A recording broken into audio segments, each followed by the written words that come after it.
It's a regular Tuesday morning in Washington, D.C. The streets are quiet. Government workers are heading to their offices. Nothing looks wrong. But one man is doing something that will get 10 people killed before the year is over. His name is Aldrich Ames. He's 44 years old, wearing a wrinkled gray suit, carrying a regular manila envelope under his arm. And right now, he is walking straight into the Soviet embassy. Not because someone forced him. He chose this all by himself. Inside that envelope are the real names of every single person secretly working as a spy for America inside the Soviet Union.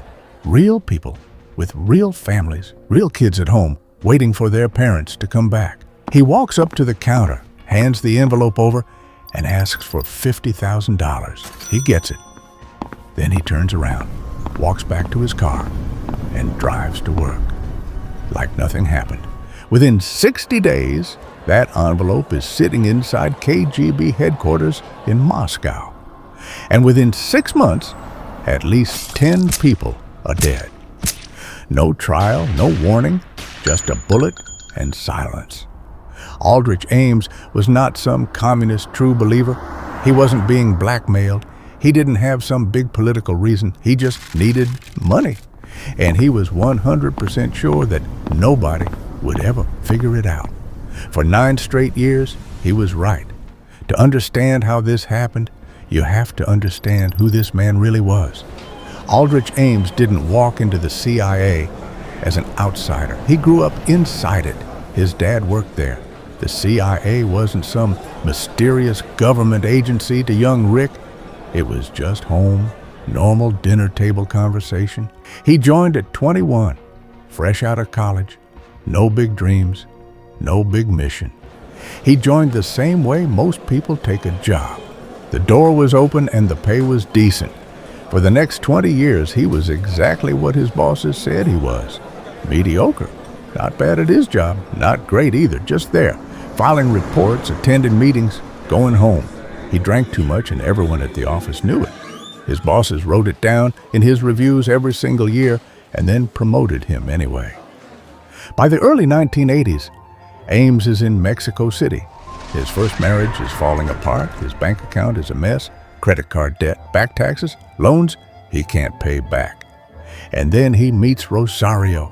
She's Colombian, polished, and she has a very clear picture of the kind of life she wants to live. The problem is a senior CIA officer in 1985 makes about $45,000 a year.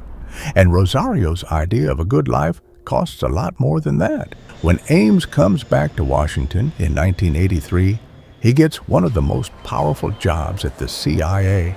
He becomes the head of Soviet counterintelligence, which means his entire job is finding Soviet spies inside America. He sits in the classified meetings, reads the secret files, approves the surveillance operations. And somewhere in those meetings, a thought starts forming. He knows exactly what information the KGB would pay for because he's read the files. He knows exactly what access he has because he runs the whole Soviet desk, and he knows exactly how the CIA catches spies because he helped build the system himself. So, in April 1985, he makes a decision. Just one time, just enough to clear the debt. That's what he tells himself. He drives to the embassy, parks 2 blocks away, hands over the envelope, turns around, and drives to work. Nobody looks at him any differently that day. He's the same guy he was yesterday, except that envelope has the names of people who will be dead before Christmas. In Moscow, the KGB moves fast. One by one, the people inside that envelope start disappearing from their normal lives. No arrests, no announcements, no news coverage. They're just gone. General Polyakov, a decorated Soviet military officer who had been feeding secrets to America for 25 years, gone. At least 10 confirmed dead, all because of one envelope and one man who needed money. Back at CIA headquarters, everyone knows something is wrong. Their entire network of spies inside the Soviet Union is collapsing. People are disappearing. Operations are getting burned. So they start an investigation, build task forces, pull files, point fingers at colleagues, but they can't figure out what's happening. And here's the truly insane part. The man running part of that investigation is Aldrich Ames. He sits in the meetings, takes notes, and occasionally points investigators in the completely wrong direction. Then he goes home and reports back to his KGB handler about how the hunt is going. And through all of this, he keeps selling. In June 1985, he meets his Soviet handler at a Washington restaurant and passes a shopping bag under the table. Inside, 6 pounds of classified CIA documents. The KGB pays him $1.8 million for that single meeting. He deposits the money carefully, small amounts. He buys a house in Arlington for $540,000 cash. He buys a Jaguar. He pays off Rosario's credit cards. He takes vacations to Colombia, a CIA officer making $70,000 a year, living like this openly. His supervisor sees the cash home purchase in a routine financial disclosure and files it away without a second thought. His colleagues notice the Jaguar, the expensive suits, the fancy Georgetown lunches, where the bill alone is more than most of them make in a week. A security review gets discussed and then quietly dropped. He gets assigned to Rome, not investigated, just promoted. By 1992, a new joint CIA and FBI team finally starts looking at the right things. They pull his bank records, map his spending against his salary, and the gap is enormous. $4.6 million received from the Soviet Union over 9 years. A house he couldn't afford, a car his salary can't explain, credit cards paid in full every month with no visible second income.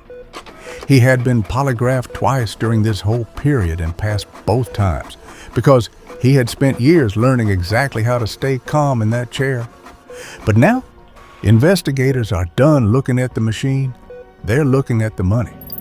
On February 21st, 1994, Ames is driving to work on a regular Monday morning when FBI vehicles box in his Jaguar at an intersection in Arlington. Agents approach both doors at the same time. He looks at the badges and says nothing, then quietly says he needs to talk to a lawyer. At the exact same moment, his wife Rosario is being arrested at their home. She had known since 1985. She spent the money right alongside him. Aldrich Ames pleads guilty, no trial, and receives life in prison without parole. He is still alive today, still sitting in a federal prison in Indiana, occasionally giving interviews where he criticizes the CIA's security systems. At least 10 people executed, over 100 CI operations burned, 9 years of the Soviet Union knowing everything America was doing, and the man responsible wasn't some brilliant criminal mastermind. He was a mediocre officer with debt, access, and the patience to wait for everyone around him to look somewhere else. The CIA didn't fail because Ames was too smart to catch. They failed because they trusted the people running the system without ever checking if those people were the problem. Somewhere right now, that problem has a different name and the same structure. The only question is how long before someone finally checks the trash. One of the most notorious spies in U.S. history has died at the age of 84. The U.S. Bureau of Prisons says Aldrich Ames died in custody on Monday. The cause of death is not known at this time.